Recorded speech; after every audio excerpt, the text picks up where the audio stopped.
எசேக்கியாவின் ராஜ்யபாரமும் அவனுடைய ஜீவிய சரித்திரமும் முடிவு பெறுகிறது. எசேக்கியாவின் வர்த்தமானங்களை பற்றி 2 நாளாகமம் 29 முதல் 32 வரை உள்ள அதிகாரங்களில் விரிவாக எழுதப்பட்டிருக்கிறது. எசேக்கியா எருசலேமுக்கு அநேக நன்மைகளை செய்திருக்கிறான். அவன் ஒரு குளத்தையும் சாலகத்தையும் உண்டாக்கினான். இதன் மூலமாக எருசலேம் நகரத்திற்குள்ளே தண்ணீரை வரவழைத்தான்.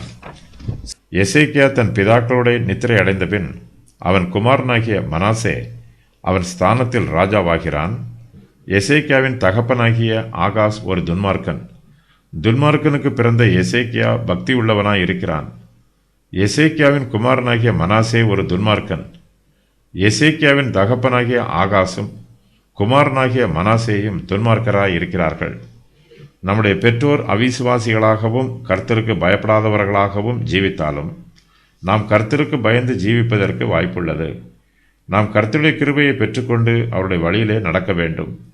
நாம் கர்த்தருக்கு பயந்து ஜீவித்தாலும் நம்முடைய பிள்ளைகள் கர்த்தரை நம்பாமல் துன்மார்க்கமாய் ஜீவிப்பதற்கு வாய்ப்புள்ளது. ஆகையால் நம்முடைய பிள்ளைகளுக்காக நாம் கர்த்தரிடத்தில் கருத்தாய் ஜெபம் பண்ண வேண்டும். அவர்களை கர்த்தருக்கு பயந்து வளர்க்க வேண்டிய பிரகாரமாக வளர்க்க வேண்டும்.